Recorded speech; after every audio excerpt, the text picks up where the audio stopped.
నమస్తే, welcome to Sri fibre news. ముందుగా headlines. మిగిలిన 3 శ్వేతపత్రాలను అసెంబ్లీలో విడుదల చేయాలని నిర్ణయించుకున్న రాష్ట్ర ప్రభుత్వం.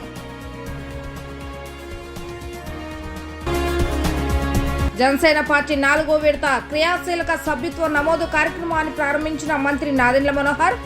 5 సంవత్సరాల వైసీపీ మూర్ఖపు పాలనలో జనసేన కార్యకర్తలు ఎన్నో ఇబ్బందులు పడ్డారని ఆవేదన. ఇంద్రకీలాద్రిపై ఈ నెల 19 నుంచి శాకాంబరీదేవి ఉత్సవాలు. శాకాంబరీదేవిగా భక్తులకు దర్శనం ఇవ్వనున్న దుర్గమ్మ. రాష్ట్ర ప్రభుత్వం వెలువరిస్తున్న శ్వేతపత్రాల్లో మిగిలిన 3ంటిని అసెంబ్లీలో విడుదల చేయాలని ప్రభుత్వం నిర్ణయించింది. శాంతి భద్రతలు, ఆర్థిక, ఎక్సైజ్ శాఖల శ్వేతపత్రాలను అసెంబ్లీలో విడుదల చేయనుంది. అయితే రాష్ట్రంలో శాంతి భద్రతల అంశంపై ఈ రోజు శ్వేతపత్రం విడుదల చేయాల్సి ఉండగా ప్రభుత్వం రద్దు చేసింది. రాష్ట్ర ప్రభుత్వం వెలువరిస్తున్న శ్వేతపత్రాల్లో మిగిలిన 3ంటిని అసెంబ్లీలో విడుదల చేయాలని ప్రభుత్వం నిర్ణయించింది.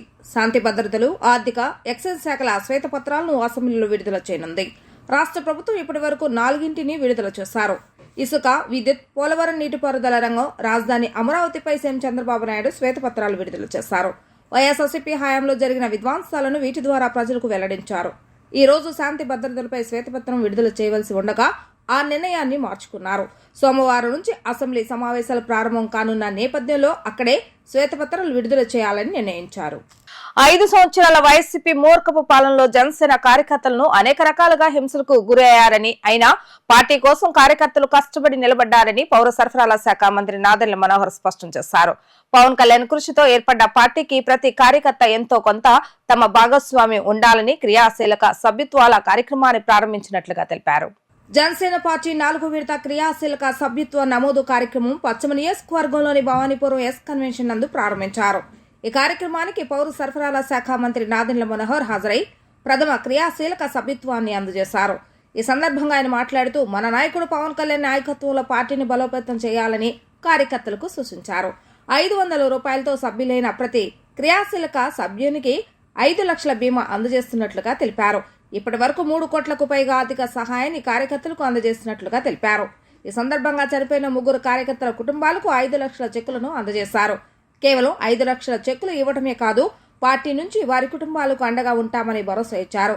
సామాన్యులు ఎదుర్కొనే సమస్యలపై జన సైనికులు దృష్టి పెట్టాలని, వాటి పరిష్కారం దిశగా పార్టీ అడుగులు వేస్తుందని, ప్రజాసేవ సమస్యలపై యుద్ధం చేయటమే జనసేన యొక్క లక్ష్యమని ఆయన స్పష్టం చేశారు.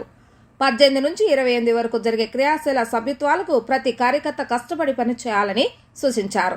ఈ కార్యక్రమంలో Janasena IT chairman Miriyala Srinivas, Janasena programme committee member Kalyan Srinivas, రాష్ట్ర కార్యదర్శి అమ్మిశెట్టి వాసు, క్రియాశీలక సభ్యత్వ పరిశీలకులు మండలి రాజేష్, బడత శంకర్, కృష్ణాపెన్న మహిళా కోఆర్డినేటర్ మల్లెపు విజయలక్ష్మి, పోతిరెడ్డి అనిత, బొలిశెట్టి వంశీకృష్ణ, తిరుపతి సురేష్, డివిజన్ ప్రెసిడెంట్లు తదితరులు పాల్గొన్నారు. పవన్ కళ్యాణ్ గారు చేస్తున్న ప్రయాణంలో మన అడుగుజాడలు కూడా ఉండాలని, ఆయన చేసిన కృషిలో కొంతవరకు మనం ఏదో విధంగా భాగస్వాములు అవ్వాలని తపనతోటి రాష్ట్ర వ్యాప్తంగా ఎంతోమంది జన సైనికులు, వీర మహిళలు నిల్చున్నారు. మొదటి సంవత్సరంలో ఆ రోజు కరోనా తీవ్రంగా ఉన్నప్పుడు 1,00,000 సభ్యత్వం చేయగలిగాం 2021లో.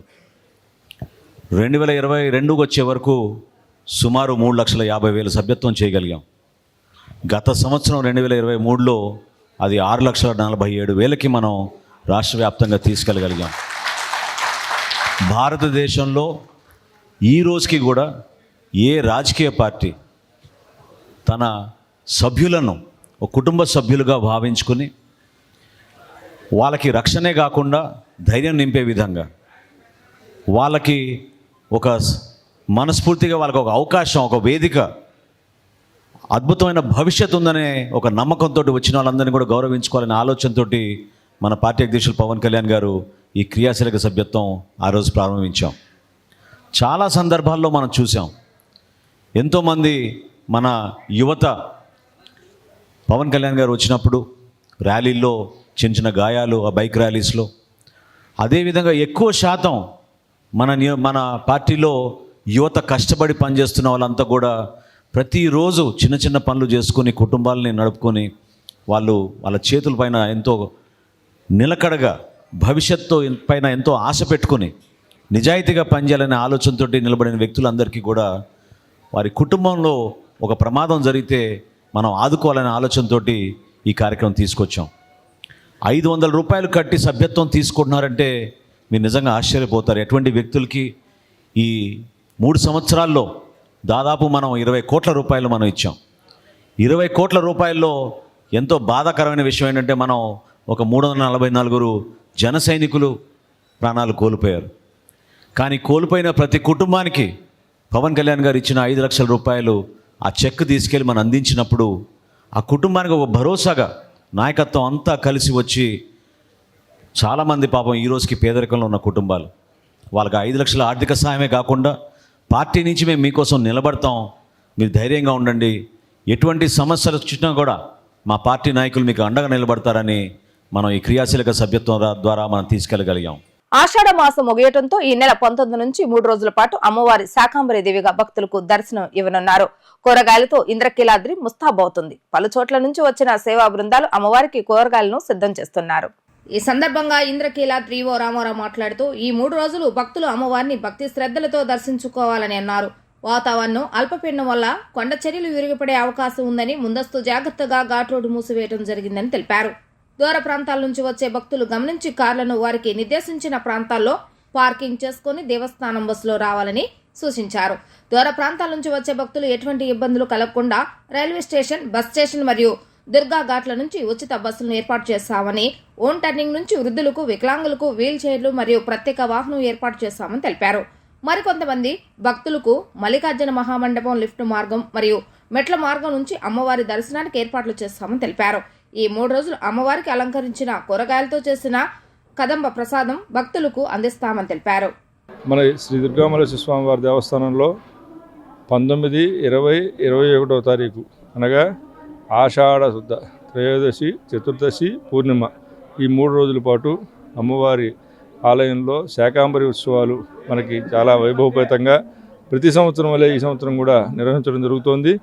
అందులో భాగంగా రేపు అనగా 19వ తారీఖు నాడు ఉదయం 8 గంటలకి గణపతి పూజతో ప్రారంభించి ఈ యొక్క శాకాంబరి ఉత్సవాల్ని ప్రారంభం చేసి ఉదయం, సాయంత్రం అమ్మవారి యొక్క మూలమంత్ర హవనం కార్యక్రమం జరుగుతుంది. అదేవిధంగా 21వ తారీఖు నాడు ఉదయం 10 గంటలకి పూర్ణావతితోటి ఈ కార్యక్రమాన్ని ముగించడం జరుగుతుంది. ఈ యొక్క శాకాంబరి దేవి రోజున అమ్మవారికి శాకాలతోటి, కాయగూరలతోటి, ఆకుకూరలు, తర్వాత డ్రై ఫ్రూట్స్, పళ్ళతోటి వీటన్నిటితోటి రకరకాలుగా మనం అమ్మవారిని అలంకరించి ఆ అలంకరణలో ఉన్న అమ్మవారిని దర్శించి ఆ అమ్మవారి యొక్క అనుగ్రహాన్ని పొందాలని కోరుకుంటున్నాం. కూరగాయలను, పళ్ళను, ఆకుకూరలు డొనేట్ చేస్తున్నారు. మరి ఈ పదార్థాలన్నిటితోటి అమ్మవారికి అలంకారం జరుగుతుంది. అమ్మవారికి గర్భాలయంలోను, అంతరాలయంలోను, బయట ప్రాకార మంటపాల్లో కూడా అలంకారం జరుగుతుంది వివిధ రకాలైన ఫలాలతోటి. ఇది 3 రోజుల కార్యక్రమం. ఈ 3 రోజులు కూడా ఆ వెజిటబుల్స్ ద్వారా వచ్చినటువంటి కదంబాన్ని ప్రసాదంగా ఇవ్వడం జరుగుతుంది. ఈ శాకంబరి ఉత్సవము అమ్మవారు అంటే శక్తి స్వరూపిణి జగన్మాత అయిన అమ్మవారు సృష్టించినటువంటి వివిధ రకాలైనటువంటి ఫలాలు. ఈ ఫలాలను ఇన్ని ఆకుకూరలు, కూరగాయలను కూడా అమ్మవారు సృష్టించినవి కాబట్టి ఆమెకి సమర్పించి ఆ సృష్టించడంలో ఉన్నటువంటి ఆంతర్యం, అందరి యొక్క క్షేమం, ప్రజలు పుష్టిగాను క్షేమంగా ఉండాలనే ఉద్దేశంతో అమ్మవారు సృష్టించారు కాబట్టి అవి అమ్మవారికి నైవేద్యంగా సమర్పించి ప్రసాదపూర్వకంగా వాటిని స్వీకరించి భక్తులు సంతోషాన్ని పొందుతారు, ఆశీర్వాదంగా భావిస్తారు. అందువల్ల కదంబాన్ని ప్రసాదంగా ఇవ్వడం జరుగుతుంది. ఈ శాఖలతో తయారు చేసినటువంటి కదంబాన్ని ఈ 3 రోజులు ప్రసాదంగా ఇవ్వడం జరుగుతుంది భక్తులకు. ఈ ప్రకారంగా 19, 20, 21 3 రోజులు శాకంబరి ఉత్సవాలు జరుగుతాయి.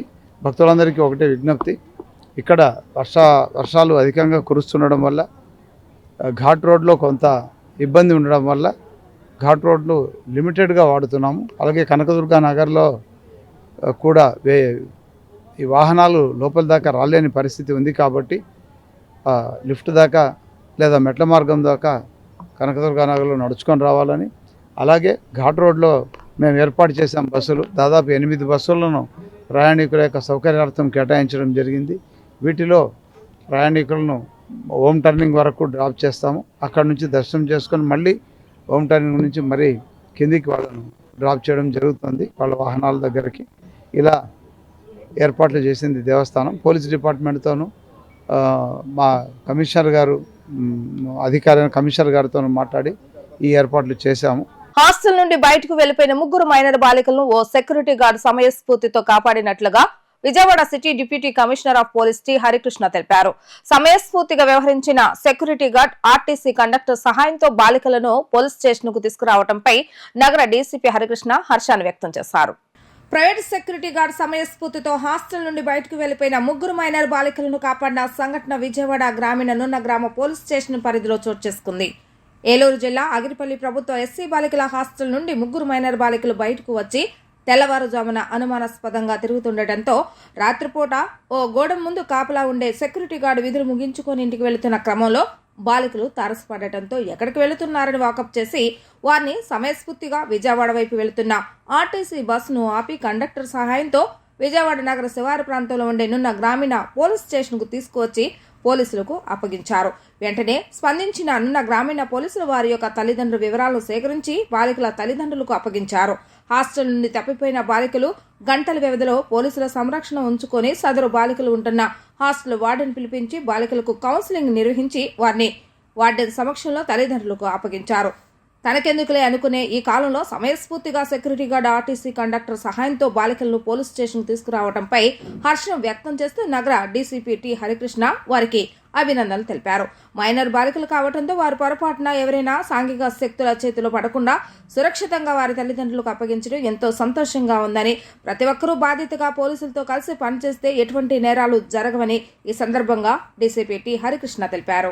ఈరోజు ఎర్లీ మార్నింగ్ 5 AM కండి ఆగిరిపల్లిలో social welfare girls school hostel నుంచి చిన్నపిల్లలు 10, 12, 14 సంవత్సరాలు 11 సంవత్సరాల చిన్నపిల్లలు హాస్టల్ నుంచి బయటికి పారిపోయి వెళ్ళిపోయి ఇంటికి గుర్తొచ్చిందని ఏదో రీజన్ తర్వాత మేము ఇంకా ఫైండ్ అవుట్ చేయలేదు.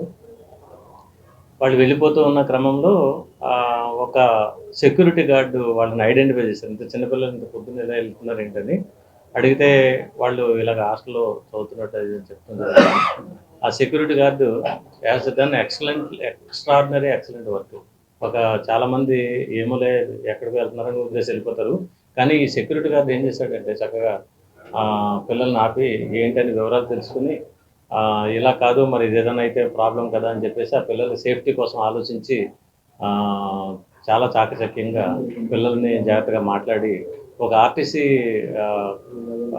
బస్సు వస్తున్నప్పుడు ఆ కండక్టర్తో కూడా మాట్లాడి చక్కగా వాళ్ళతో కూడా లైసెన్స్ తీసుకుని పిల్లల్ని బస్సు ఎక్కించి నేరుగా నున్న పోలీస్ స్టేషన్కి తీసుకురావడం జరిగింది. నిజంగా ఇది మామూలుగా అయినా తీసుకొచ్చాడు కాబట్టి ఓకే. ఆ పిల్లలు ఇంటికి గుర్తొచ్చి ఇల్లు గుర్తొచ్చి అమ్మానాలు గుర్తొచ్చి వెళ్ళారన్నట్టుగా ప్రస్తుతానికి ప్రాథమికంగా వాళ్ళు చెప్తున్నది మేము ఒకసారి వెరిఫై చేస్తాము. బట్ హవెవర్ అలాగా ఇంటికి చేరుంటే పర్వాలేదు, కానీ కాకుండా ఒక గార్డెన్ కానీ ఒక హాస్టల్లో వార్డెన్ కానీ లేకపోతే ఈ పిల్లలకు సంబంధించినటువంటి పేరెంట్స్ కానీ ఒక కస్టోడియన్గా ఉండి తీసుకెళ్ళి జాగ్రత్తగా ఇంటికి తీసుకెళ్ళాలి. కానీ సేఫ్టీ లేకుండా చిన్నపిల్లలు ఇలా బయటకు రావడం, తర్వాత లక్కీగా పాపం ఈ సెక్యూరిటీ గార్డు ఆర్టీసీ వాళ్ళంతా పెద్ద మనసుతోటి బాధ్యతగా తీసుకొచ్చి పోలీస్ స్టేషన్కి అప్పగించడం అనేది చాలా గ్రేట్. ప్రజల పేరెంట్స్ని పిలవడం, అలాగే వార్డెన్ కూడా పిలిపించి విషయం కనుక్కోవడం, ఇది పేరెంట్స్కి ఆ పిల్లల్ని అప్పగించడం జరుగుతుంది. ఈ సందర్భంగా మా సిపి గారు రాజశేఖర్ బాబు గారు వారు చాలా హ్యాపీ అయ్యారంటే వారు ఏం చేశారంటే ఈ వీళ్ళిద్దరిని కూడా అప్రిషియేషన్ చేద్దాం అని వారు నగదు రివార్డు ఆ కండక్టర్కి ప్లస్ ఈ ముఖ్యంగా ఈ సెక్యూరిటీ ఎవరైతే బాగా పెద్ద మనసుతో బాగా చేశారో ఆయనకి క్యాష్ రివార్డును ఇచ్చారు, నా ద్వారా పంపిస్తాము. అట్ ది సేమ్ టైం వీళ్ళకి సర్టిఫికేట్లు కూడా సిపి గారు ఇద్దామని అనుకుంటున్నారు. So I request all the people, I appeal all the people, all the citizens, all the public కొంచెం స్పందనలో ఇలాంటిది ఆలోచిస్తే చాలా చాలా మంచి చేసినట్టు అవుతుంది. ఏపీలో రెడ్ బుక్ రాజ్యాంగం అమలవుతుందని మాజీ ముఖ్యమంత్రి వైఎస్ జగన్మోహన్ రెడ్డి ఆరోపించారు. ఎవరి స్థాయిలో వాళ్ళు అమలు చేస్తున్నారని ఆగ్రహాన్ని వ్యక్తం చేశారు. హత్యలు, అత్యాచారాలకు చిరునామాగా ఏపీని మార్చేస్తారని ఆరోపణలు గుప్పించారు. ఆంధ్రప్రదేశ్లో రాక్షస పాలన కొనసాగుతుందని, రెడ్ బుక్ రాజ్యాంగం అమలవుతుందని మాజీ ముఖ్యమంత్రి వైసీపీ చీఫ్ జగన్ మండిపడ్డారు. వినుకొండలో వైసీపీ కార్యకర్త రషీద్ హత్యపై జగన్ స్పందించారు.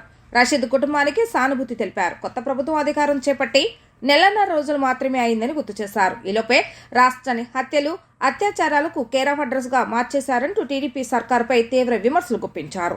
రాష్ట్రంలో లా అండ్ ఆర్డర్ అన్నది ఎక్కడా కనిపించడం లేదని, ప్రజల మాన ప్రాణాలకు రక్షణ కరువైందని జగన్ ఆవేదన వ్యక్తం చేశారు. వైసీపీని అణగదొక్కటమే లక్ష్యంగా ఈ దారుణాలకు పాల్పడుతున్నారని ఆరోపించారు. రాజకీయ కక్షతో దాడులకు తెగబడుతున్నారని జగన్ విమర్శించారు. వినుకొండలో బుధవారం రాత్రి జరిగిన హత్య రాజకీయ కక్ష సాధింపునకు పరాకాష్ట అని చెప్పారు. ఈ దారుణం ప్రభుత్వానికి సిగ్గుచేటని మండిపడ్డారు. ముఖ్యమంత్రితో సహా బాధ్యతతో వ్యవహరించవలసిన వ్యక్తులు రాజకీయ దురుద్దేశాలతో ఇలాంటి దారుణాలను ప్రోత్సహిస్తున్నారని జగన్ ఆరోపించారు. ఎవరి స్థాయిలో వాళ్లు రెడ్ బుక్ రాజ్యాంగాన్ని అమలు చేస్తూ పోలీసులతో సహా యంత్రాంగాలన్నింటినీ నిర్వీర్యం చేశారని అన్నారు. దీంతో నేరగాళ్లు హత్యలు చెలరేగిపోతున్నారని విమర్శించారు. అధికారం శాశ్వతం కాదని గుర్తెరిగి హింసాత్మక విధానాలు విడనాడాలని చంద్రబాబు నాయుడును జగన్ గట్టిగా హెచ్చరించారు. కొత్త ప్రభుత్వం ఏర్పాటైన తర్వాత జరిగిన హింసాత్మక ఘటనపై కేంద్ర ప్రభుత్వం ఏజెన్సీలతో ప్రత్యేక విచారణ జరిపించాలని జగన్ డిమాండ్ చేశారు. వినుకొండలో దారుణ హత్యపై జిల్లా ఎస్పీ కీలక ప్రకటన చేశారు. వ్యక్తిగత కక్షలతోనే హత్య జరిగిందని జిల్లా ఎస్పీ కె శ్రీనివాస్ అన్నారు. ఈ హత్యకు రాజకీయ పార్టీలకు ఎలాంటి సంబంధం లేదని ప్రకటించారు. హత్య చేసిన నిందితుని అదుపులో తీసుకున్నామని తెలిపారు. రాత్రి పల్నాడు జిల్లా వినుకొండ పట్టణంలోని ముండ్లమూరు బస్టాండ్ వద్ద నరి రోడ్డుపై అందరూ చూస్తుండగా కత్తులతో షేక్ రషీద్ అనే యువకుడిని దారుణ హత్య ఘటనపై పల్నాడు జిల్లా ఎస్పీ కె శ్రీనివాసరావు స్పందించారు. వినుకొండలో వ్యక్తిగత కక్షలతోనే హత్య జరిగిందని అన్నారు. ఇద్దరి మధ్య వ్యక్తిగత కారణాల వల్ల మాత్రమే ఈ హత్య జరిగిందని, ఈ హత్యకు రాజకీయ పార్టీలకు ఎలాంటి సంబంధం లేదని ప్రకటించారు. హత్య చేసిన జిలాని అనే వ్యక్తిని పోలీసులు అదుపులోకి తీసుకున్నారని తెలిపారు. కాగా హత్య నేపథ్యంలో ఎలాంటి అవాంఛనీయ ఘటనలు జరగకుండా వినుకొండ పట్టణంలో 144 సెక్షన్ విధించామని వివరించారు. శాంతి భద్రతలకు విఘాతం కలిగిస్తే కఠిన చర్యలు తీసుకుంటామని ఎస్పీ హెచ్చరించారు. ఇలాంటి ఘటనలు పునరావృతం అయితే సహించేది లేదని, చట్టపరంగా కఠిన చర్యలు చేపడతామని వార్నింగ్ ఇచ్చారు. 8:30 సమయంలో వినుకొండ టౌన్లో జిలాని అనే వ్యక్తి తనకి రషీద్ అనే వ్యక్తికి ఉన్నటువంటి వ్యక్తిగత కక్షల వల్ల రషీద్ అనే వ్యక్తిని నరికి చంపడం జరిగింది. ఇటువంటి చర్యలు ఏమైనా కూడా ఎక్కడైనా ఏదైనా రిపీట్ అయితే చట్టపరంగా చాలా కఠినమైనటువంటి చర్యలు తీసుకోవడం జరుగుతుంది. ఎవరైనా వీటిని ఎక్కడైనా ప్రోత్సహించినా కూడా వాళ్ళు కూడా చట్టపరంగా తీసుకునే చర్యలకి బాధ్యులవుతారు. రేపు పట్టణంలో కూడా ప్రజలందరికీ కూడా ఈ విషయాన్ని తెలియజేస్తున్నాము. అందరూ సంయమనం పాటించాలి. ఎటువంటి నేర చరిత్ర ఇకపై కనబడినా కూడా అది ఉపేక్షించడం జరగదు. దీన్ని గమనించమని పోలీస్ నుంచి ఒక హెచ్చరిక అయితే ఖచ్చితంగా చేస్తున్నాము. దీన్ని ఖచ్చితంగా గమనించాల్సిన అవసరం కూడా అందరికీ ఉందని కూడా తెలియజేస్తున్నాం. 144 సెక్షన్ కూడా అది అమల్లోకి తీసుకుంటున్నాం. అక్కడ ఎవరు ఎటువంటి శాంతి భద్రతల విఘాతం కలిగించినా కూడా కఠినమైనటువంటి చర్యలు తీసుకుంటాం. గత ప్రభుత్వంలో తాము ఎదుర్కొన్న సమస్యలు, పడుతున్న బాధలకు పరిష్కారం లభించక ప్రజలు అనేక రకాల ఇబ్బందులు పడ్డారు. ప్రజా ప్రభుత్వం కొలువు తీరవడంతో తమ సమస్యలకు, కష్టాలకు పరిష్కారం లభిస్తుందని విశ్వాసంతో మంగళగిరితో పాటు రాష్ట్ర వ్యాప్తంగా ప్రజలు విద్యా, ఐటీ, ఎలక్ట్రానిక్స్ శాఖల మంత్రి నారా లోకేష్ నిర్వహిస్తున్న ప్రజా దర్బార్కు పెద్ద ఎత్తున తరలివస్తున్నారు. ఉండవల్లిలోని తన నివాసంలో 18వ రోజు ప్రజా దర్బార్కు విన్నపాలు వెల్లువెత్తాయి. ప్రతి ఒక్కరి సమస్యను వింటున్న మంత్రి లోకేష్ పరిష్కారానికి కృషి చేస్తుండటంతో బాధితులు హర్షం వ్యక్తం చేస్తున్నారు. గత ప్రభుత్వంలో పరిష్కారం కాని సమస్యలకు ప్రజా దర్బార్ ద్వారా భరోసా లభిస్తుండటంతో ఆనందంగా తిరిగి వెళ్తున్నారు. యువనేతకు కృతజ్ఞతలు తెలియజేస్తున్నారు.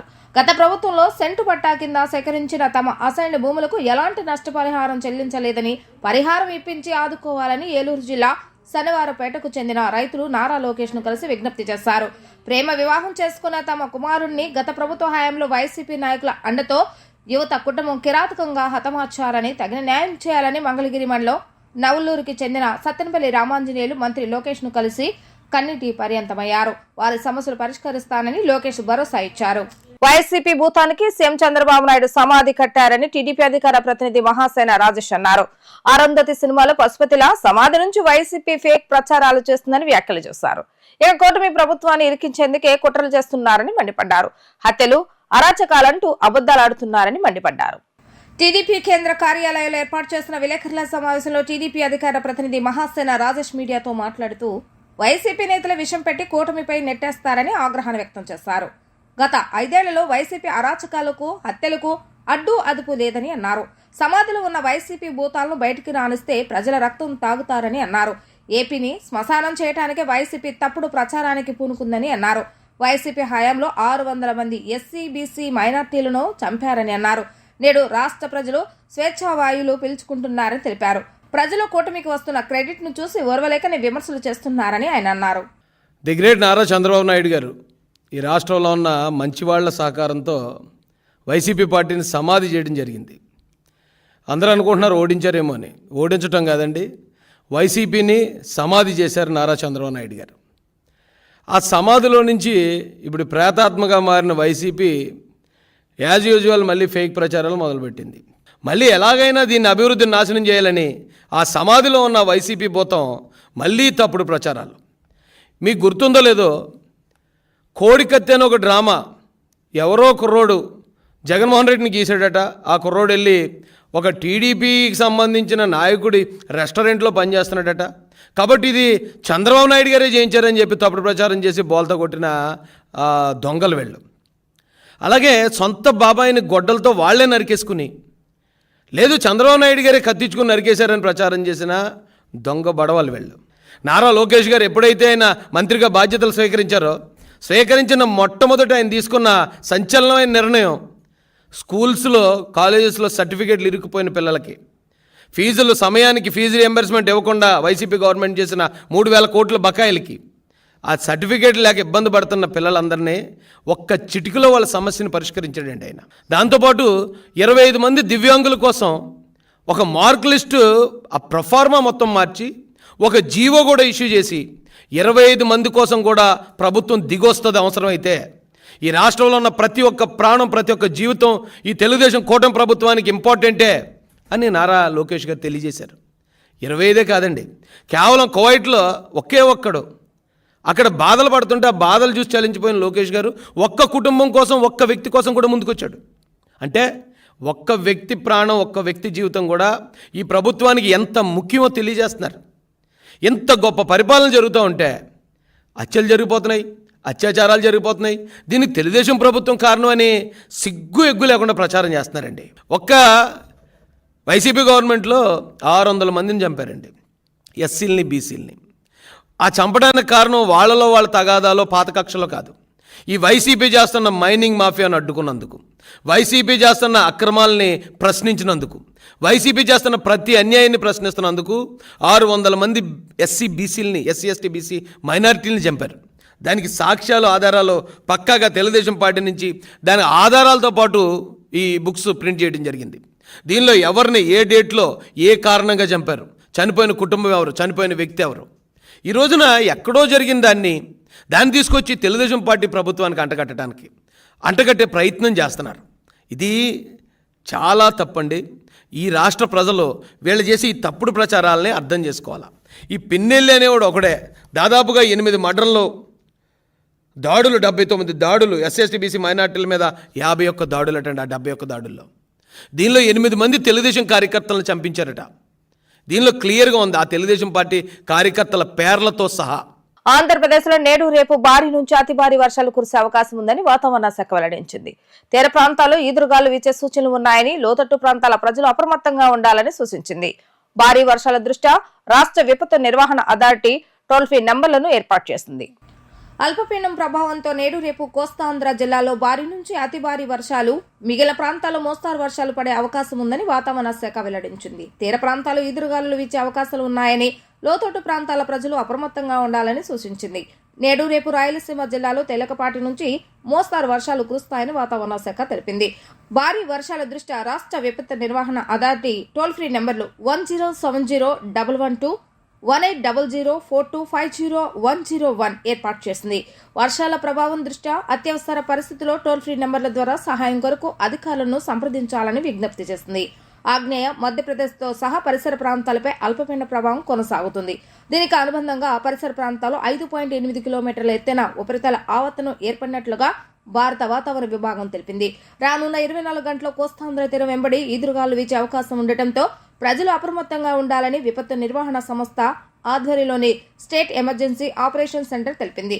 రాష్ట్రంలోని పలు జిల్లాల్లో భారీ నుంచి అతి భారీ వర్షాలు కురుస్తాయని, మిగిలిన ప్రాంతాల్లో ఓ మోస్తరు వర్షాలు ఉంటాయని ఐఎండీ స్పష్టం చేసింది. వార్తలు ముగించే ముందు హెడ్లైన్స్ మరొకసారి. మిగిలిన 3 శ్వేతపత్రాలను అసెంబ్లీలో విడుదల చేయాలని నిర్ణయించుకున్న రాష్ట్ర ప్రభుత్వం.